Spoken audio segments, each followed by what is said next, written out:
This is the Saturday to Sunday Football Podcast. This is where it all counts. This is why we're here. This is why each one of us are here. And now, here's your host. And we are back. This is the Saturday to Sunday Football Podcast.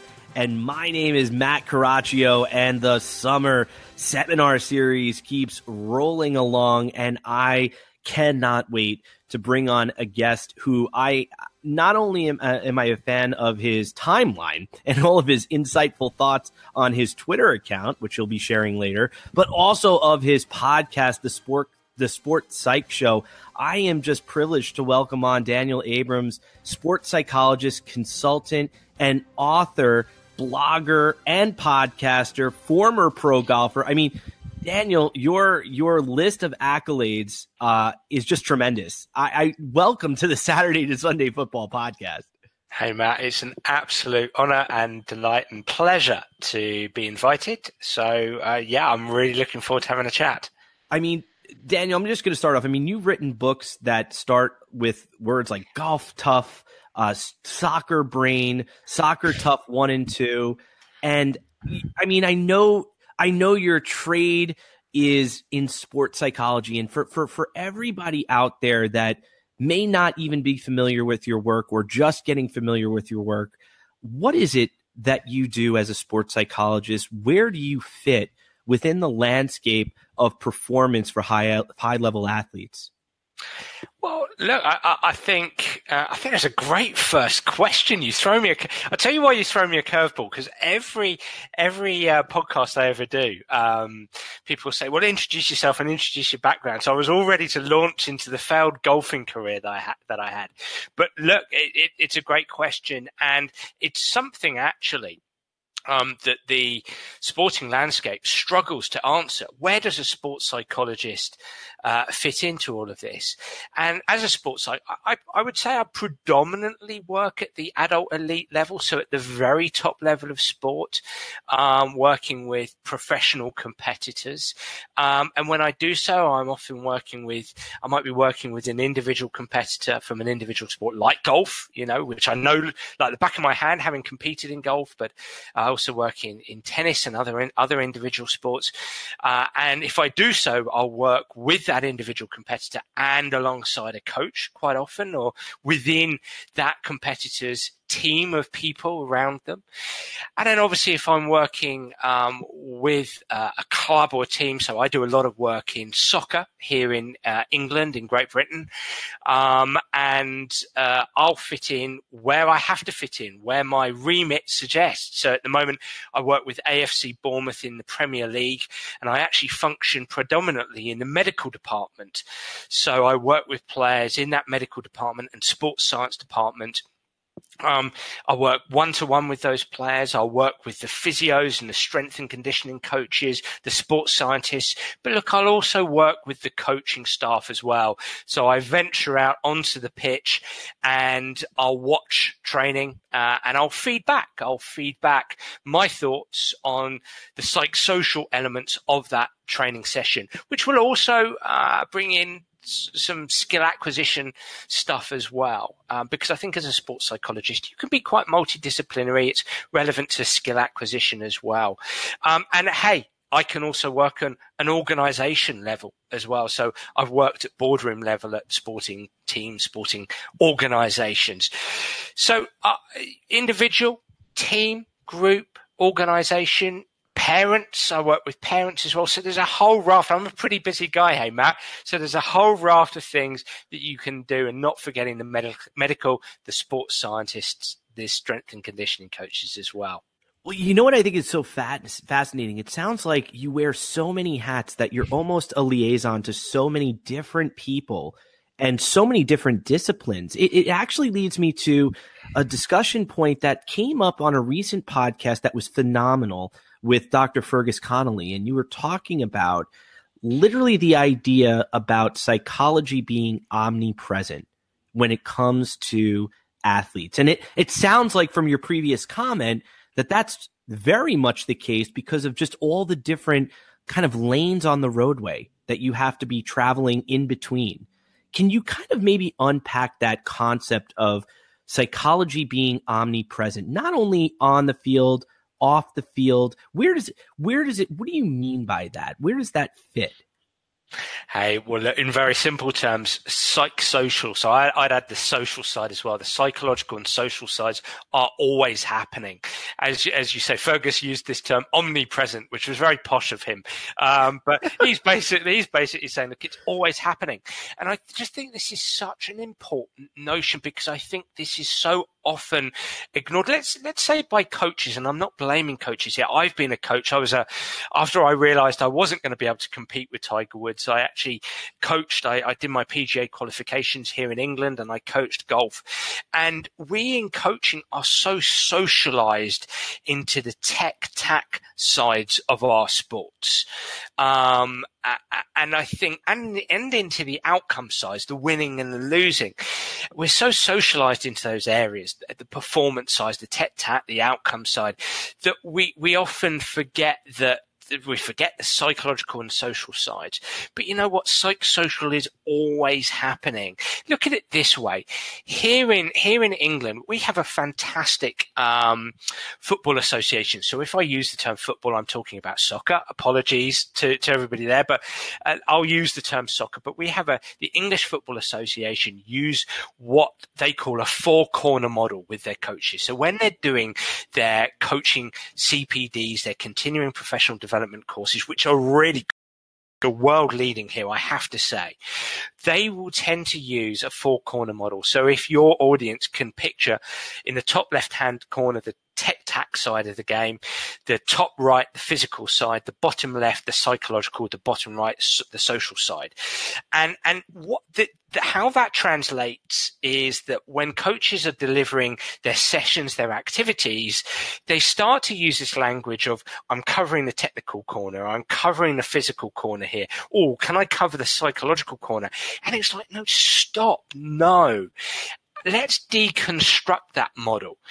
For me, the reality is psychosocial is happening all the time. So actually, if your audience here can use the power of visualization and actually imagine that, let's deconstruct that model, and actually let's say that the psychosocial is driving the technical, tactical, and physical sides of the game.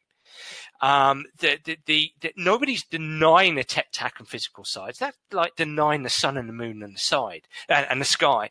But the technical side is driven by focus, mental intensity, positive intent, communication, listening skills, directive coaching, non-directive coaching, all the kind of coaching words that you might think of. So it's the tactical side. You know, what is tactics without having the capacity to get across the tactical side to help players either recognize or memorize the tactical side? What about physicality? Physicality, we can work really hard in the gym. We can work really hard on the pitch or the court, but our capacity to deliver physically will be mediated by stress and anxiety and focus and confidence and control, as in self-regulation. So our capacity to execute technically, tactically, physically, to me, is mediated by psychosocial. Our capacity to learn tech, tac, and physical is mediated by psychosocial. And the last thing I'd say on this little thing here is I have a psychosocial model that I deliver when I'm standing in front of an audience. And at the top of that at the top of that psychosocial model of coaching is the 3 Ps. I think that every single coach on the planet needs to, or is invested in these 3 Ps. The 3 Ps being participation, progression, and performance. Participation being, I as a coach need to engage my players, or have my players engage in what we're doing here. So I need to help my players participate. And hey, that might be with your under 8s, where you make it fun and you make it about teamwork and you make it about physical literacy. But these players have to engage, and I have to engage them in a certain way. They have to engage with me. Progression, as in skill development. as in progressing my game, as in developing tactical understanding or whatever it might be. So that's the second P. And then performance. And performance might be less so, if I may say, for say an under 8s, but obviously more so if you're at the adult elite level, right? But every single coach on the planet, by and large, is engaged in these 3 Ps. And these 3 Ps are very psychosocial driven. So we've got the psychosocial at the bottom, driving technical, tactical, physical, which drive participation, progression, performance. And if your audience can envision that, I think that's really important. Can every single coach sit down and have psychosocial in mind when they are working out the activities they want to do? That, I think, is imperative, in my opinion. Well, I mean, there's so many different ways to go with that discussion, because that was so rich in terms of the content that I think I'm going to be unpacking it myself later on after I have to listen to this, because I think there's so many different elements to what you said that I think are really fantastic. And I think I would love to maybe take it closer to the field and really look at it maybe from that player's perspective, and maybe from your experiences working with players, how you might have seen manifestations of, you know, the psychosocial connection all really kind of playing out in terms of performance. Because I do think, as to your point earlier, you know, we live in this kind of performance-driven outcome day and age when we're talking about the highest of levels. And where does that take you when you're working with the elite athletes? Where do you fit in that discussion within this model of participation, progression, and performance? Where do you find you have to interject, and how do you work with your players to begin to understand that? How do you begin to talk about those mental skills that you really work on? Yeah, you know what? It's a great question. And I think to unpack this, maybe what I'll do is I'll start with performance, because that's what we all love, right? We love talking about right. Performance. And so obviously these things are sport specific. So talking about the psychology of golf, whilst there might be similarities, would be different to talking about the psychology of soccer, which would be different to talking about the psychology of baseball. And let me be clear, of course there are similarities, and I'll certainly use some terms that I'll use across sports. You know, one is a game face, which is a technique I have that I'd use, I'm sure we'll talk about in a minute, but I'll use across sports.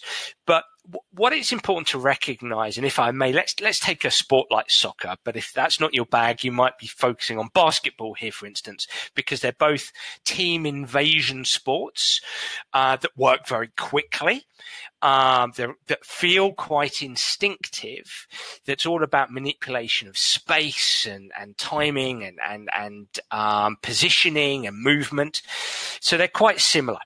And instinctive is quite an important word here, because I actually get a lot of people say to me, how could you work in soccer? How can you work in baseball? Because they work so quickly. They're very instinctive. And the first thing to help certainly coaches understand is that whilst a sport like soccer or a sport like baseball will work in seconds, you know, it takes a second to pass the ball, to give away the ball, to score a goal, or to score a basket. Whilst these sports work in seconds, they're quick sports, the brain and the nervous system work in milliseconds.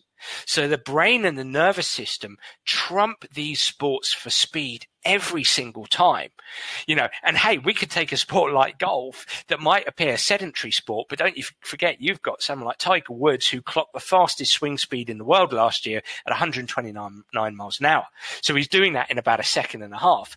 Now, I can assure you, having been a pro golfer, you can get to the top of your swing and a thought can pop into your head, and actually you can approach the ball, you know, and you can be very close to hitting it, and a thought can pop into your head, and suddenly you're trying to save the shot. So let's be clear. The brain and the nervous system trump sport for speed every single time. Now, what we can strongly hypothesize, if we know that the brain and the nervous system are throwing out thoughts and feelings and judgments all the time. So I'm on the court there playing basketball, and I'm making judgments. That is the way my brain is designed. If we got a bit deeper about that, that is an evolutionary construct. It helps us survive. You know, we have to have that mechanism, otherwise we wouldn't have seen the saber-toothed tiger out of the corner of our eye and be able to make a very quick quick judgment as to whether we're going to fight it or run away. And I'm sorry to get a bit deep there, but that is the reality of it. We wouldn't have survived otherwise. The people who didn't survive are the ones, well, we don't have ancestors like that. They died off, right? So that is the way our brain and nervous system is designed. It's to judge what's going on around us. It's constantly scanning. And there's an interesting, actually, theory here from a guy called Dennis Profit, who I believe is based at Northwestern University. And sorry to throw a geeky psychological term in here. It's called embodied perception theory. And that theory states that our nervous system is constantly scanning our environment and calculating the costs of actions that we want to execute. So if it's that last minute burst of running that we've got to do to catch that quarterback or to run after that striker, our nervous system might be saying to ourselves, oh, no, we're just too exhausted for that, and just completely pack up. So you don't run as fast or as hard. Okay. So you don't expend as much effort. We want to say that effort is a controllable factor. It's actually not to those who are not mentally skilled. So I'm going to try and go off my tangent now and come back to the main point, but that's still relevant. The fact is our brain and nervous system are working in milliseconds. They're constantly scanning our environment, constantly throwing out judgments. And what we also know, and this is capturing on the work of a very famous psychologist called Martin Seligman, who is very well known for his work in positive psychology. Some of your audience will recognize the name. And he has a very strong hypothesis that, again, a lot of our thoughts and our judgments and our feelings are negative. Our brain and nervous system love to bookmark failure. It loves to say, oh, I've made a mistake there. Don't do that again. And it replays that mistake in our mind and it blows it up. So we're kind of distracted. We're focusing on the mistake we've just made and play is going on. So we've got to have the capacity to overcome these. We've got to have the capacity to pay attention on the task at hand. That's difficult. Our brain and nervous system are designed to distract us. We have to have the capacity to play with absolute maximum mental effort, to have physical effort. Again, our brain and nervous system are actually anti that. We also have to have the capacity to play with positive intent constantly. Positive intent with every single action, every single motion, every single movement. Again, I would argue that we have the capacity to play inhibited a lot of the time, to throw inhibited, to pass inhibited. So summing up my quite long-winded answer, Mark, is this notion of we have to have, in my humble opinion, mental skills. Mental skills. The 21st century basketball player, soccer player, American footballer, if I may put that term American in front of football just to denote it, but baseball, lacrosse player, which I know is quite big in America, etc., etc. All these sports, the golf swing, the tennis stroke, we have to have the capacity to execute these under pressure consistently. To do that, we have to have mental skill or mental skills, mental techniques. That is so important. To me, we need self-regulation techniques. We need a game face. We need to be able to manage our negative thoughts, or at least have the capacity to ignore them and play on. There's so many dynamics there. And that's just the on-court or the on-pitch or the on-course stuff. The capacity to be coachable, the capacity to manage our personality characteristics that so often get in our way, the capacity to play as a teammate, to lead others, to lead myself, to develop relationships, to have self-skills such as self-awareness, self-regulation, self-reflection, the capacity to motivate myself, the capacity for a coach to be able to motivate others and help others motivate themselves. There's such a rich landscape, and we really have just touched the surface of it. And I think we all as a group, coaches, players, parents, auxiliary staff such as sports scientists, strength and conditioning coaches, we need to do that better. We need to work together to do that better. And then we become better technicians, tacticians, and physical specimens. And we can actually execute those under pressure more consistently.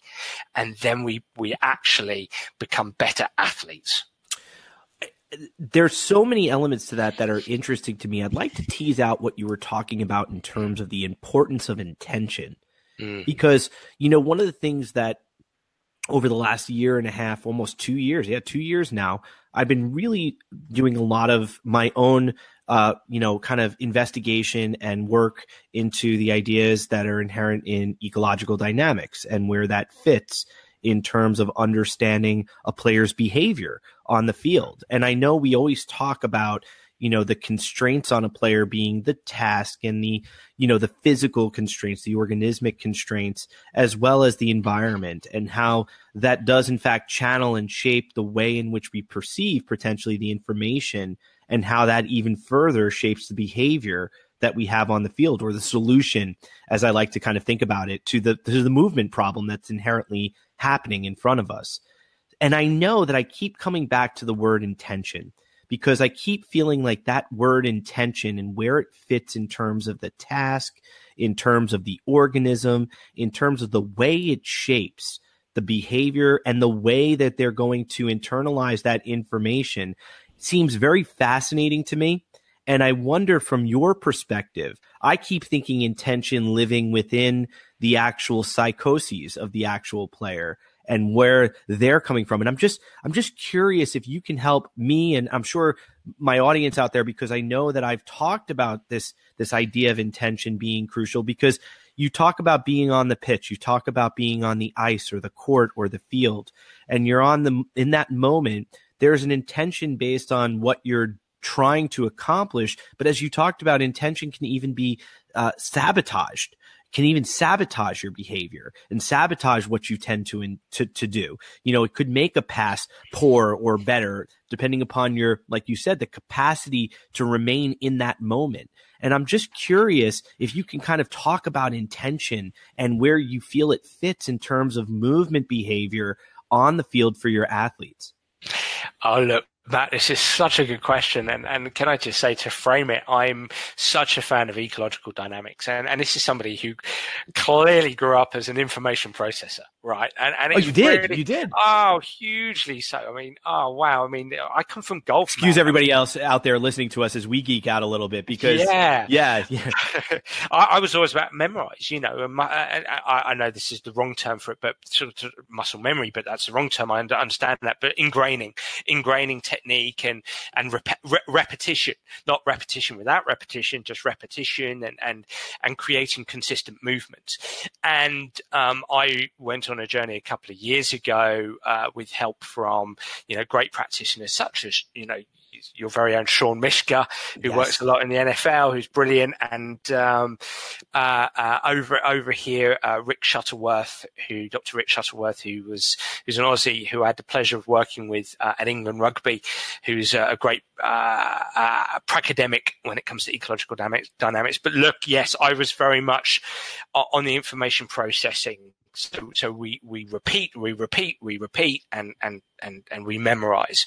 And I try to take myself above the ecological dynamics and the information processing argument and sort of look at both worlds. And I think it's fascinating, and I haven't committed myself either way. I actually think, I think there's an interesting role for repetition within ecological dynamics, but I'm too new to the discipline to have that conversation. But what I'll say is this, and this is an interesting ongoing debate I have with ecological dynamicists, because as you've mentioned, ecological dynamicists will look at that triangle and they'll say, let's have a representative learning design, and let's manipulate the task, if that's the right term, or the person, or the environment, which is obviously less so, but it's often to do with the task. And if we do that really well, then we're going to have a representative learning design, and that gives competitors more of a chance to go out and compete with the skills that they need and in the manner in which they have to execute those skills. And I feel, and I don't want to do anybody a disservice here, and I'm willing to be completely wrong with this. I feel there's a little gap here, especially around the person area, the organism. Because, and it does come back to, you use that term sabotage, but I'll go with Seligman's notion of the negative brain and nervous system. I'll go with Dennis Profit's embodied perception theory. I'll go with Antonio Damasio's somatic marker hypothesis, which says our attention is bound to turn inward and actually monitor our bodies often, and we cannot control that. That is Antonio Damasio's strong hypothesis. So all this, let's go with Gabriel Wolf's external focus, absolutely fine and absolutely cool, and I understand that. I'm going to put my focus out into the environment, out into the task. I get that. But our attention will turn inward at times, and we are going to judge how we feel. And we are going to, this word judgment again, we are going to judge what's happening in our environment. What are the opposition like? How are my teammates playing? What is going on here? What is the coach thinking about me? What are my teammates thinking about me? How am I doing with relation to how I want to be doing? How am I doing in relation to what I know about my responsibilities within my role? That, I'm arguing, is how we're designed as organisms. And so what I'm saying, it doesn't Monday to Friday, if we've got a game, we've got a match at the weekend, right? Monday to Friday, we can have this representational learning design. That's fine, and I get that. And the closer, the more representative you make it, the better. Great, fine, fantastic. And there's some great stuff going on there, and I wouldn't argue against that. But what I would say is organisms, as in people, need skills, techniques to be able to maintain positive intent at all times, because that positive intent will become inhibited. And according to these theories, according to these hypotheses, according to how we are as human beings, how we are as organisms, that is evolutionary going to happen. Sport is self-management. I'm sorry, I'm really sorry, ecological dynamicists. And I might be wrong here. They might not be denying this. But if cognition is intent, if attention is intention or intent, no problem with that. But intent will be disrupted, in my opinion, sabotaged by the organism themselves. So this is what I say. This is what I say as a sports psychologist. In my opinion, empower players, competitors, by helping them put mindset first, or at least extremely high on their priority list, because they will sabotage, because they will go into threat mode at times, because they will go into inhibited mode at times. You know what? I'm going to give you a perfect example here. This happened today. I'm doing a bit of work with the Lawn Tennis Association here, right? The LTA. The world's biggest tennis association. Hey, we don't produce many good Brit tennis players, right? I'll give you that. But it's a big tennis association. And we were talking about Roger Federer today. And some of the coaches were talking, and I can only go on what they said. They felt at fight. So we've just finished Wimbledon here. I don't know when this broadcast is going to be broadcast, but we've just finished Wimbledon. And Federer lost to Djokovic. And they were talking about the players I was working with, and the coaches were talking about how Federer went into a threat mode at 5-3 up in a couple of the tie breaks. He became inhibited.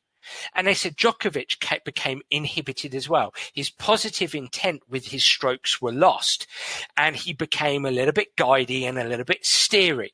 And Federer at times, just little pockets of moment, they felt as experts watching from the outside in that they both became a bit inhibited at times. Golfers do this on the back nine of a major championship. The classic example is obviously Greg Norman in 1996, or Rory McIlroy, I think it was in 2012. When he choked, in inverted commas, in the Masters. But this happens the world over in every sport, week in, week out. It's not just choking. It's also about not retaining a sense of positive intent, a front foot. Okay, an intent with a stroke, an intent with a pass. I'd urge your audience, whatever they sport they play or they coach, to picture what that positive intent looks like with every motion, every movement, every action that they've got to execute. I wouldn't be the expert in the language that they would use with their specific sport. It might be a positive intent in the gym. And I'm sure S&C coaches who work with weightlifters or athletes who have to spend a lot of time in the gym will say, sometimes my athletes don't execute their weightlifting program or their program in the gym with positive intent. What does that look like? What might that feel like to them? Executing with positive intent. And if I may say, this is where my technique of a game face will come in. I'll give you a working example. So I'm working with a player who played in the Champions League final, that big soccer tournament in Europe. And he played on June the 1st in that massive, one of the biggest soccer games in the world. And that player had a game face of dominant and relentless. Dominant and relentless. Now, let me tell you how you work on that with a player, a game face. His game face was dominant and relentless. So you will tap into memory and imagination. So you'll ask the player about them at their very best. That's memory. Tell me about you at your best. And you might tap into imagination. Imagination being a dream game or a dream performance. So tell me about your dream game, your dream performance. And what you want to elicit from their memory, from their imagination, are key words, key action-based words. They have to be able to act them out, enact them. So if we're going to go on ecological dynamics, dynamics would work from an embodied, embedded, and enacted point of view. Okay, it's very much embodied cognition, and so what I want to hear from that competitor is what they're like within their environment, embedded, an action-based word, so embodied, that they act out, enacted within their environment. Okay, embodied, embedded, enacted. It can also be extended as well, extended into their environment.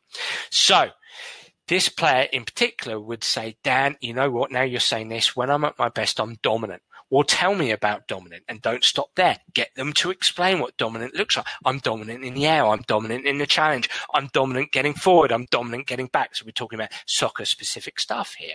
I'm dominant with my passes. I'm also relentless. What does relentless look like? What does relentless feel like? What do others look like when they're relentless? When you're relentless in the, getting forward, getting back, doing the things you've got to do, covering your man, etc., etc. What does that look like? What does it feel like? Now, here's the key. Here's the key. This is the key part, and this is what we would call in psychology, or my interpretation, goal achievement theory. Goal achievement theory suggests that we want to, you've got an ego orientation, which is much more of I've got to win, I've got to perform.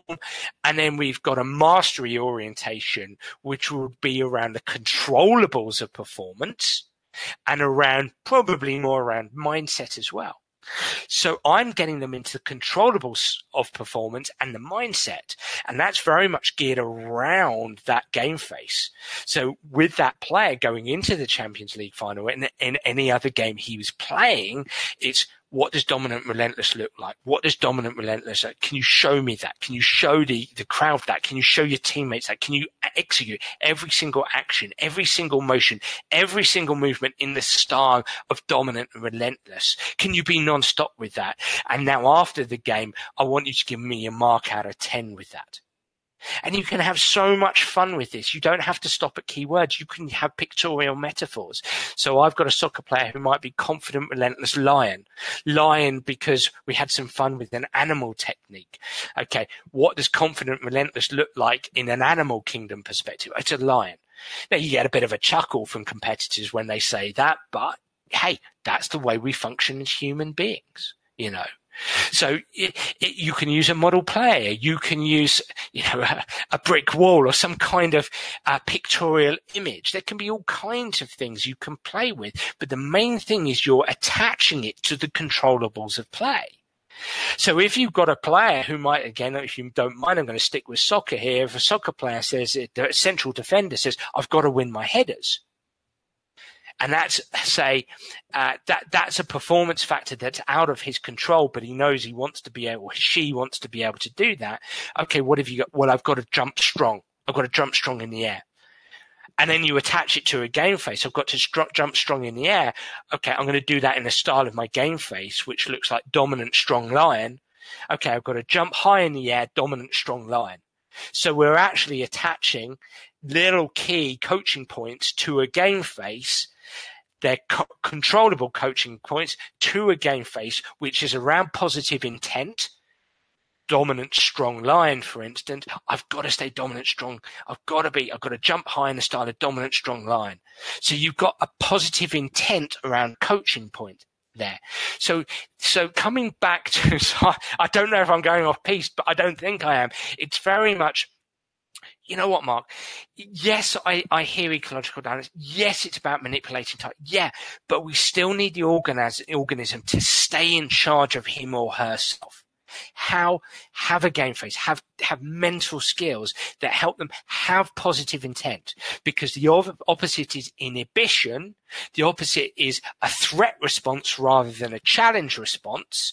There's some great research around there from Dr. Mark Jones at Staffordshire University here in England, challenge and threat response, which is a great psychosocial theory, which is really worth looking at. So we've got to be in that challenge response, that approach response, which is positive intent. And we have to do everything as competitors to stay there. And some days you've got to work really, really, really, really, really, really hard to be able to do that. And that's where your mental skills of body language and self-talk, game face, etc., all controllable plays come in together. You know, I'm curious as I'm listening to this, because it was, first of all, it was absolutely brilliant, because I picked up the number of notes I wrote down while you were speaking was just amazing. And you've given me more to read. So now I have a lot more to read. But my question was going back to, and I think that this is something that I'm kind of right there with you currently. You know, when we talk about ecological dynamics and we talk about where psychology fits into it, you know, I think this is where that world of intention is sometimes left to be unpacked later. And I'm glad that you spent so much time and eloquently going through what intention was. And it leads me to this kind of other point, which is authenticity and where that sits with a player. Because, in other words, the game face skill and the game face tool that you utilize with your players, that's individualized. Am I correct? To a particular player, to a particular moment. Explain to me a little bit about game face and how maybe different players wear different faces, but yet functionally on the field in terms of completing their task, in terms of what they're trying to do, is still being met. How does that differ? How do game faces kind of differ? And absolutely, I would love for you to talk some about some of your other skills that you work on with your players as well, because that window really does connect the moment to the intention, in my mind, in a very unique way, and I found it fascinating. Yeah, and I think that, I mean, first of all, let me be clear. This is not a criticism of ecological dynamicists, because they might very well turn around and say, hang on, Dan, this is, you know, we believe this. We agree with you. This is what we do. So that's cool. That's fine. No, I do think ecological dynamicists would agree.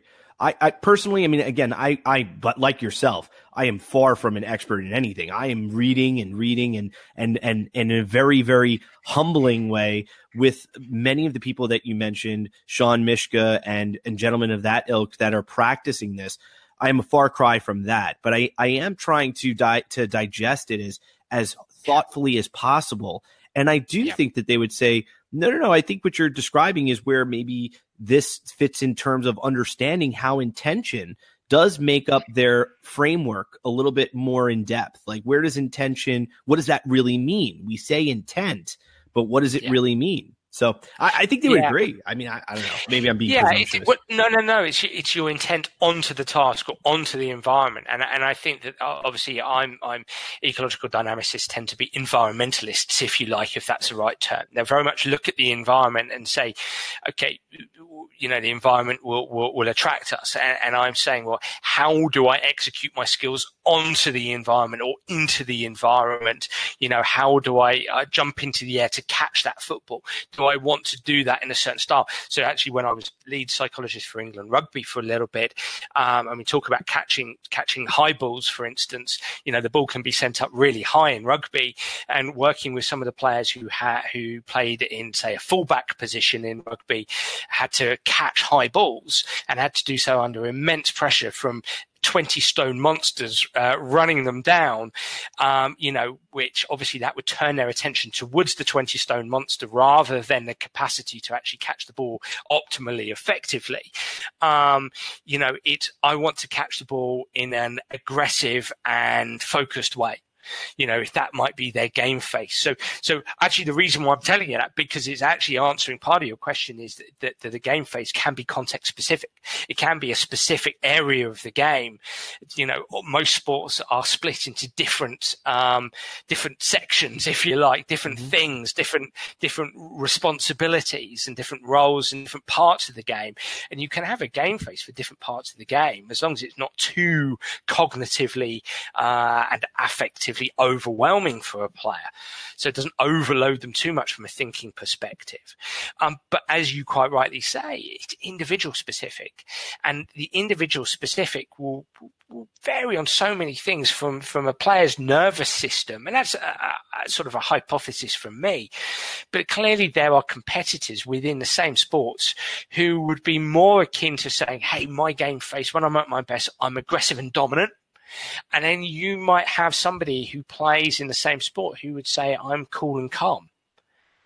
So they might make a game face more to do with those words than aggressive and dominant, because aggressive and dominant might make them over aroused, if you like, too mentally intense. And so subsequently it plays havoc with their focus of attention, their emotion, and subsequently their motor skills. So it is absolutely going to be individual specific. So the art of asking the right question is really important for the coach. You've got to make it individual. That's why it's got to come. You elicit it from memory and imagination. It's got to come from the player. You can make suggestions, because the players will often sit there and say, oh, I don't know, or I'm not sure. And you've really got to promote this idea of action-based words. Because decision making, I get a lot of players who, I make good decisions. Well, you can't enact that one out. It's interesting you said about authentic. I would actually say a game face. The game face is the personality you want to be. It's the attitude you want to have. It's how you want to go about your business. It's your optimal physical state and your optimal mental state. And for me, it's actually a combination mark of authentic and inauthentic processes, because I think that's a very interesting one. I've had a debate with people on Twitter, about being authentic, and well, hold on. At times, at crunch times, at moments of pressure, actually you want to be inauthentic. And there's a lot of players out. If we were to talk about personality characteristics, there's a lot of very, very world-class athletes who would score high on an agreeableness scale. So from a personality perspective, and this would have to be another podcast, I'm sure, but if there's five, it's generally agreed by personality scientists that there's 5 personality dimensions. There may be 6, there's debate there, but generally 5, and one of them is agreeableness. And what you tend to find is competitors are low agreeable. A section of which is being, or an aspect of which is being tough-minded rather than tender-minded. But actually what you find, that there's some very skillful athletes who are quite naturally tender-minded, who are not necessarily confrontational. And if they play a sport that's quite confrontational, where they have to be tough-minded, it goes against the grain of their I would say hereditary inclined personality. And so, although that's up for debate, and so the capacity to be confrontational and tough-minded, they need a nudge there. They need a game face that's going to help them do that gets them into low agreeable. So, you might have to have an inauthentic game face that helps you become the kind of personality you need to be on the pitch. And that, for me, is when coaches say, hey, he or she has got it or they haven't got it. They're competitors or they're not. No. Let's get good at mental skills here. Let's actually create a game face. Let's give them the kind of what I call controllers, which are self-regulation techniques, the capacity to have self-talk and body language that helps them have positive intent, be a bit more tough-minded, be a bit more front foot, be a little bit more confrontational, for 90 minutes or 80 minutes or however long the game lasts, or for the burst of 1 minute that they need. I'm thinking of American football there. So yeah, just being a little bit more that way. That's what a game face is all about. But you're quite right. Look, let's think about this. Individual specific, based on the responsibility in their role, based on who they are as individuals, that can be inauthentic and authentic combination, or completely inauthentic or completely authentic, so that's there's a dynamic there, but it needs to be co-created by a coach. It's a great way to develop relationships. No, and I think it's, again, fantastic, Daniel, fantastic, because it brings me back to something that I keep mulling around in my own brain about, well, then, from an evaluative perspective, if we're trying to identify talent, or if we're trying to acknowledge what an athlete should look like that will compete at the highest of levels, or is going to compete for our particular team, it makes me keep mulling over, to begin to try to reduce the athlete down to a certain number of areas, maybe selling that athlete in times maybe short of really who they are individually as a person and what they're capable of doing on the field. And what I mean by that is, I guess what I'm saying is, rather than look at what the components are of what make them great and look for players with those components, then maybe we should just be asking is, how do they go about doing their job first and foremost? And are they functional in terms of what they're doing on the field, in terms of what you're looking for? And then we can begin to help them maybe reach their quote unquote peak levels of performance or potential. Hey, that's really interesting, because as you're speaking now, I'm thinking about the whole holism versus reductionism debate. Correct. Exactly. That goes on, and I think it's a combination. I really do. I'm having some debates, great debates, but good, friendly, robust debates with good people behind the scenes who would say, who are actually they're ecological dynamicists. So they're very much in terms of holism. And look, I think they've helped me. They've helped me understand that when you do have conversations around reducing to various components or a number of components, you've still got to have that conversation with the whole in mind. I think it's really important. And I think you've made a really salient point there that, I think what you've got to do is just stop saying whether that person has it or doesn't have it, and look at the whole to begin with. What is that what is that person doing on the court or the course or the pitch or the ice or the pool or whatever? Look at that.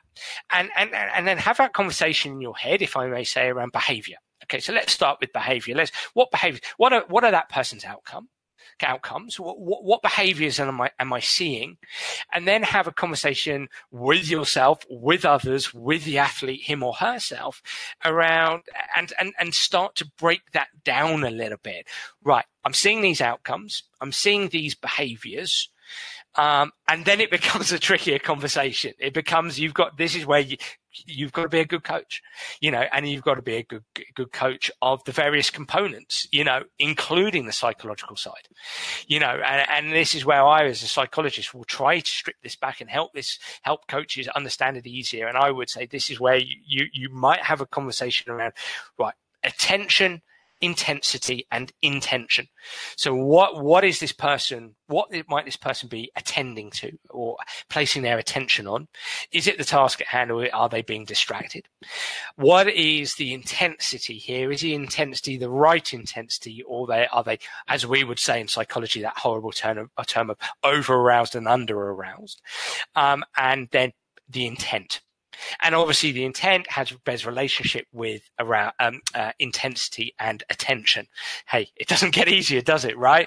Yeah. So, but then you're having conversations around the whole. You've still got to consider the whole. So I'm hypothesizing that this person, is getting, I can see you're getting angry with yourself there. You're getting frustrated. I can see you're getting too intense there, and that's damaging your focus of attention. Look, you're getting angry about stuff here that's taking away from the task at hand.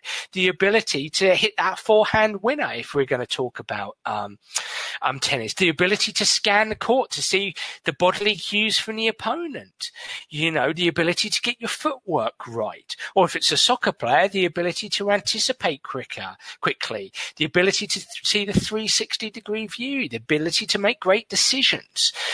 Same with the basketball player. So the cognitive skills, essentially, to have great intent. But that comes back to having anger. So there is one component there we're breaking that down to. So what we know that what I'm putting to you, Mr. and Mrs. Athlete, is that you've got to manage your anger better. And when you do that, what is the whole going to look like? You might start winning those points outcome by having behaviors whereby, you execute that ground stroke with positive intent. And from a technical perspective, you're releasing the racket through the ball. Your footwork is good. You're doing all that work in the gym to build your strength, and you can actually muscle it there, deep into the court, the opposition's court. And that's all comes down to dealing with anger better. So it's playing a dance, isn't it, Mark? It's playing a dance between holism and reductionism. And that would always be my argument. But you know what? The ecological dynamicists have it right. You've got to look at the whole. You can't just break it down to the components also. Think of the components, or think of the whole while you have a conversation around the components. Well, and I think what's fascinating about what you were talking about, Dan, is that you're also almost kind of tangentially circling the wagon, so to speak, around the idea of having something. This is something that I've had a chance to ask, like you said earlier, Sean Mishka about, and this is something that I know he was really meditating on and ruminating on recently over the past year or so, and something that I've really kind of turned myself into kind of thinking about more, which is really the nature of the problem that they're dealing with in its entirety. As we observe the player within the context, we better make gosh darn sure we're assessing the context as clearly and thoughtfully as possible, so we can begin to, as almost like it's fascinating to probably work in your field as you begin to back solve this into trying to begin to understand what the kind of roots are, or the springs of emotion are coming from, where they're coming from. It's making sure that we really appraise the problem itself, because maybe the problem is more important in many ways at times than the actual behavior, because of the way it's all being influenced. And like you said, it gets even more complex as we keep talking about this, but rightfully so. It is a dance. Like, there is a lot that is being integrated, but understanding that problem that the player is facing in that moment is probably really crucial to any form of analysis. Very well said. And you used the word I should have used, within my diatribe there, which was context. It's so important looking at that competitor compete within context, and as I suppose, coming from the world of golf, we're very, very guilty as coaches, as hit some, person comes for a lesson we take them out onto the range, no matter their ability, and they start hitting shots. And, good biomechanists will say themselves that actually how you swing on the range when you're dragging in ball after ball will be different to how you swing when you hit, your driver off the first tee there, and then you've got a 4-minute wait, and then you're hitting the 5-iron into the green, and then a wedge or a putt or whatever, and then you've got a downhill line, uphill lie. You've got all kinds of, and even with your eyes, visual perception. When you see a hole that there's trees encroaching and stuff like that, that's going to shift your swing hypothetically. So context is enormously important here, enormously important. So I completely agree. And I think an interesting point here, and again, I would put to ecological dynamicists is the context of players' objectives as well, and goals, and again, this comes from the internal, and I know that ecological dynamicists might not necessarily like to use the term belief system, because again, they're looking at the external more than the internal, and that might be my naivety, so please excuse me if it is, but I find it very interesting that, and I'm coming from the world of soccer here, what you find is that player movements, actions, especially with young players are very influenced by the very best players. And I had this recently with a young player at an academy who was a striker, and the coaches wanted him to build certain skills, very much the skill of receiving the ball and passing it, believe it or not, just pass it, doing some simple stuff. But this person is very influenced by the soccer player Neymar. And so entrenched in this person's, I think ecological dynamicists would call it intent. Information processors might call it beliefs. Is this idea of Neymar, and I want to play like Neymar, and so the intent is I want to play like Neymar, and this is push-pull of these coaches going, play it simple, play it simple, play it simple. But even though these coaches, this person's career depends on the decisions of these coaches, this player is so affixed to Neymar's play, and it's like, I've got to dribble around everybody. I've got that. That's how it is, and so there's this dynamic here. Does that come from within? Is that an external? That's up for debate. So I think that that bears an impact on what we're saying as well within context. It's the context of how what the environment is in terms of the competition, but it's also the context of who the player is, personality, of the if I may say, beliefs of that player, who that player likes, how that player intends to go about his business, if I was to be a bit more environmental about it. So I think that the context is a very 360, a very external and inward influence, in my opinion. Dan, I got to tell you something as we begin. I mean, we could talk for hours, because this is something that I don't think you'll find many ecological, at least in my personal opinion, my understanding of it. I think this is very much in harmony with a lot of the ideas, and I would think that it's that understanding of the pressure, fatigue, and the psychology of the situation that does in fact shape a lot of the behavior that we see on the field as well. It plays a role for sure.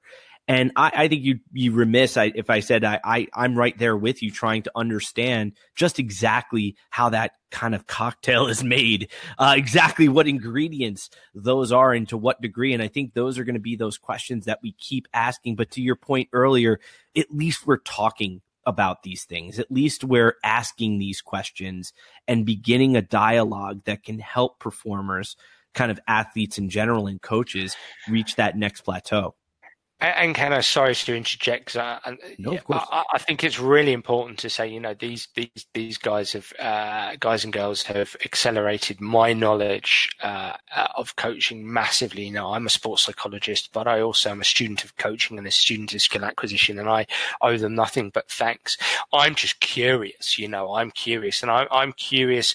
A guy called Marco Sullivan, that some of your listeners will have heard of. He's from the world of soccer. They have a wonderful project where he is in Sweden. He's Irish, but he's in Sweden at AIK, which is in a club in Stockholm. And I don't agree with everything those guys say, but I agree with lots, and I learn loads from them, and hopefully they learn a tiny little bit back from me. But I love what he says in terms of, if information processing is memorize, then ecological dynamics is recognize. Not to memorize what one has to do, it's to recognize what's going on in the moment and act appropriately. within that context. And I just love that. And I just wonder, Mark, whether we, in terms of this organism stuff, the individual side of things in this three-pronged triangle, if it's learning to recognize our individual states or our individual personality or our individual game faces or, the individual intent that we need, that we want to sustain. I just wonder if we could use this. It's not memorizing stuff. It's recognizing who we are, for instance, as from a personality, which would be a big part of my job, and recognizing how we need to adapt with regard who we are.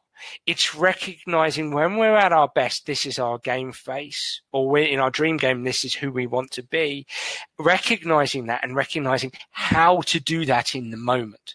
And what I love about ecological, it's nimble, Mark, it's nimble, rather than memorize, which just feels a little bit staid and a bit flat-footed. It's very nimble in terms of, I recognize this moment on the pitch. I see what the defender's doing. So, when I see that clue, as Dr. Rick Shuttleworth would say, not cue or trigger, but a clue, then I know that I've got to do this action, and I recognize I've got to do this action, and I recognize I've got to do this action in the style of my game face, so I have this kind of positive intent. I'm just perhaps hypothesizing that we can bring in a bit more of that. That's where my work is potentially coming in. I think that's absolutely brilliant. To know yourself is to be the ultimate key to everything really in this world in many ways. So your work and what you do with athletes, getting them really essentially, if I can really probably in a very poor fashion, not oversimplify it, but to kind of put a framework around it, is better understanding themselves as a competitor and who they are and what they need to do in order to operate in their chosen field at the highest of levels. And I think that is that fair? Before I say like that's kind of where I feel, is that a fair description in some ways? Absolutely. Self skills, and I would say that's the foundation for coaches of any discipline. It's a foundation for players. Those self skills being self awareness, self regulation, self reflection. I think those go hand in hand. But you're specifically talking from the self skills about self awareness, and it's absolutely vital. Knowing strengths and virtues, and knowing those strengths and virtues can actually at times be weaknesses, and it's also knowing potentially knowing what your areas of weakness, if I'm going to use that term, might be, and being able to adapt. So I can't agree. Now in information processing, we might use the term metacognition to help that. Meta skills, to think about your thinking, to think about your feeling. And I suppose if we're going to keep this theme in the world of ecological dynamics, I don't 100% know what that would be, but it's just becoming attuned, I suppose, to tuning into connecting with who you might be in certain situations, etc. No, and I think that's beautiful, and I think that you're right there, and I would agree that the first thing I was thinking about, not for our listeners out there that are kind of saying, when are we going to talk about sports more? To all them out there, I promise we'll get back to it. We're going to get back to it soon. But I mean, it brought us off into this world of in tangent where I was thinking about prospective control and that idea within, ecological dynamics about being able to adapt and adjust as information changes, as you're performing an action, how all of a sudden you're like, I can't really run as fast as I was able to 20 minutes ago. So now my solutions to this problem have to adapt and change. And I think what's fascinating is that I wonder to what degree we're doing that emotionally. To what degree do we have that emotional perspective control? And we're doing that as our emotions are changing. Are we in attune to those things? And are we prepared for the engagements that are about to ensue? And that's where I assume a lot of, like I said, like you said earlier, game faces and skills like that really come into play. Daniel, I know we've gone on, and I know that I want to be respectful of your time, and we would love to have you again to really unpack some of this more in the future. But I mean, for listeners that are now completely sold, if they're not sold, then you understand why I am sold on the Sport Psych Show and literally everything Daniel works on. Like I said, from if you're a golfer out there, Golf Tough, soccer, if you're a soccer coach, Soccer Brain, and Soccer Tough 1 and 2. And I know you even have a free mental toughness for football ebook that you share with people as well. If people want to get familiar with your work and get attuned to what you're talking about, how can they start? How can they contact you? What would you recommend? Well, my very simple. My website is danabrahams.com. danabrahams.com, where, as you said, you can download that ebook, which I wrote some time ago, but is still very applicable, with possibly some ideas of my own that have updated. I have, as you've mentioned, which are very kind of you, the Sport Psych Show podcast, which, as its name suggests, is all about sports psychology, but getting a diverse array of figures. You can purchase my books on Amazon and all good online retailers. And look, they're soccer oriented mainly, one golf one, but I really think they're relevant for any sports. I really, really do. And I'm trying to think here. Twitter. I actually have 3 Twitter accounts, but the main one is I'm a sad man, aren't I, Mark? It's Dan Abrahams. The main one is Dan Abrahams 77, giving away my age there, but Dan Abrahams 77 is my main one. And Instagram, Dan Abrahams Sports, and Facebook, Dan Abrahams Soccer is a pretty good one, because I write articles most days actually, and post them up on both LinkedIn and then onto Facebook. So follow that on Dan Abrahams Soccer. And I think, I think that's me. So if anybody has any questions or would like to work with me or wants to reach out, then do give me a shout. Please do. Dan Abrahams happens to be one of the most incredible finds for me over the last year in terms of his work, and I can't recommend his podcast enough. It is absolutely latent with tons and tons of thought-provoking information that really has made me think about the game of American football differently, myself as a coach, and even myself as a former player in my respective sports, wondering really in a way of how I was doing what I was doing when I was playing, any game. Because, at some point in time, who you are as a person is very much going to be the footprint you leave in the sport that you play in or the sport that you coach in.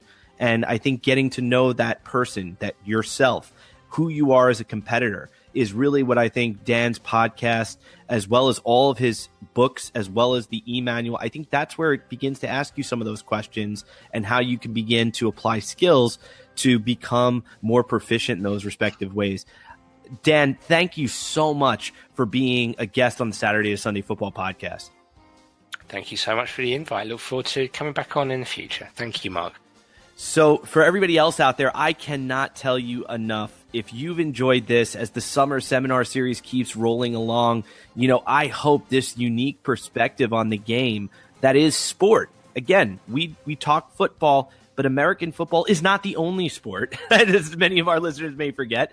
It is not the only sport. There are many sports out there, but within the competitive levels of play, there are truths that I think that we can begin to dig down, and hopefully this podcast gave you an opportunity to gain some understanding in those respects. I want to thank Dan on behalf of myself as well. Thank you so much, everybody, for joining us, for giving us that time, and please join us next time as we take you from Saturday to Sunday.